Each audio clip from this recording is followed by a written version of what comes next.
Understanding degraded ecosystems, assessing the need for restoration. Understanding degraded ecosystems, assessing the need for restoration. Introduction. Ecosystems are the intricate web of life, where countless species depend on one another for survival. However, due to human activities, many ecosystems have become degraded and are on the verge of collapse. It is essential to understand the importance of restoring these ecosystems to ensure the long-term survival of both biodiversity and human societies. In this article, we will delve into the concept of degraded ecosystems, the reasons behind their degradation, and the need to restore them. What is a degraded ecosystem?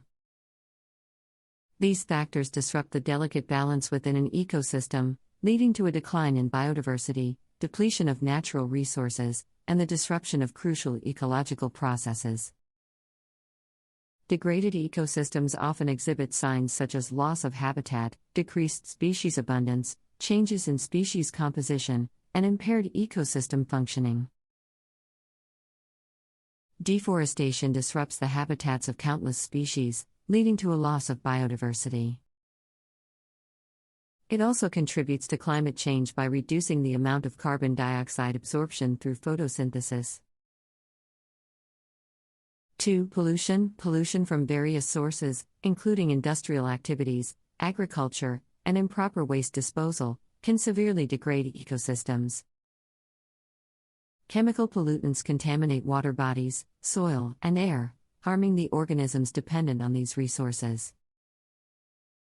Pollutants can disrupt nutrient cycles, impact reproductive abilities of species, and even cause long-term health issues for humans. 3. Climate change. The ongoing global climate change is another significant contributor to ecosystem degradation. Rising temperatures, changing precipitation patterns, and extreme weather events can disrupt the ecological balance within an ecosystem. Many species are unable to adapt quickly enough to these changes, leading to their decline.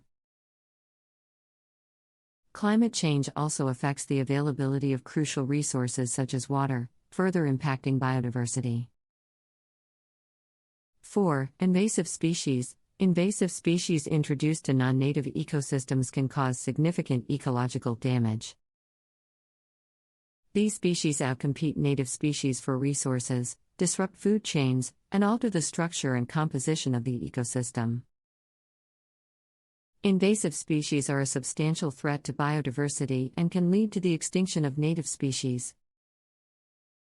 The need for ecosystem restoration.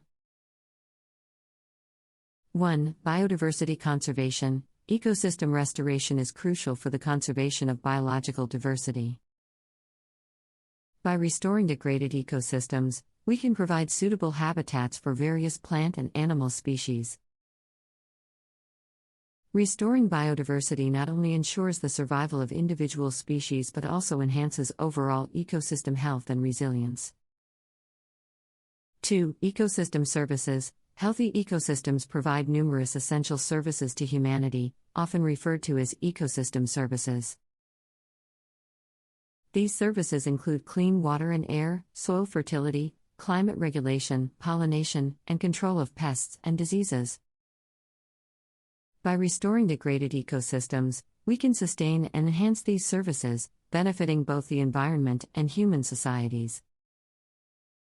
3. Climate change mitigation. Restoring degraded ecosystems can play a vital role in mitigating climate change. Forest restoration, for instance, can absorb significant amounts of carbon dioxide from the atmosphere, aiding in reducing greenhouse gas emissions.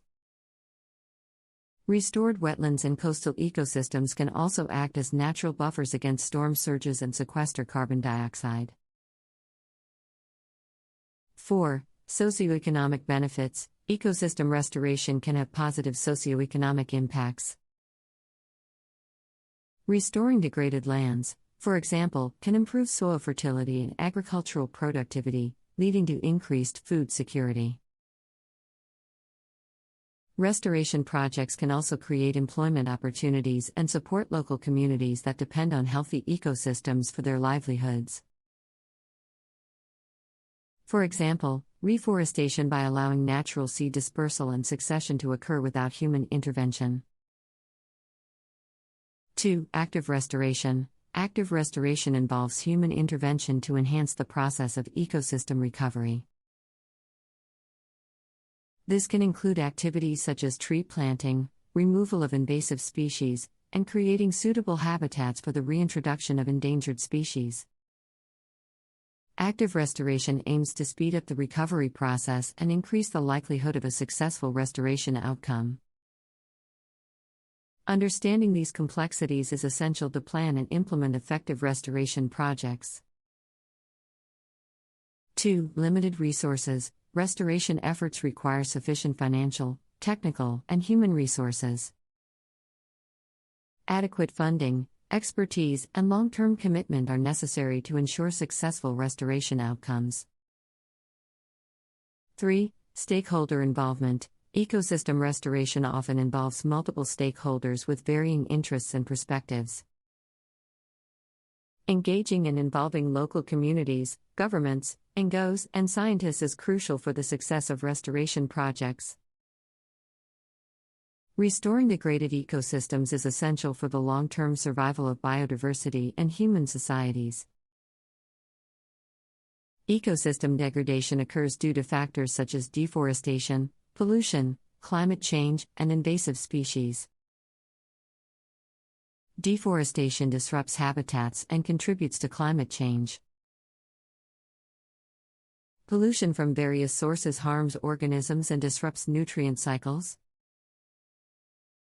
Climate change disrupts ecological balance and impacts resource availability.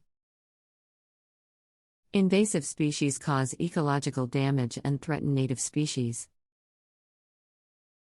Ecosystem restoration is necessary for biodiversity conservation, as it provides suitable habitats for plants and animals. It also enhances ecosystem health and resilience. Restored ecosystems offer essential services to humanity, including clean water and air, climate regulation, and pest control. Restoring degraded ecosystems can aid in mitigating climate change by absorbing carbon dioxide. It also has socio-economic benefits, improving soil fertility, food security, creating employment opportunities, and supporting local communities. There are two main approaches to ecosystem restoration. Passive restoration involves allowing natural ecological processes to restore ecosystems by halting activities that degrade them.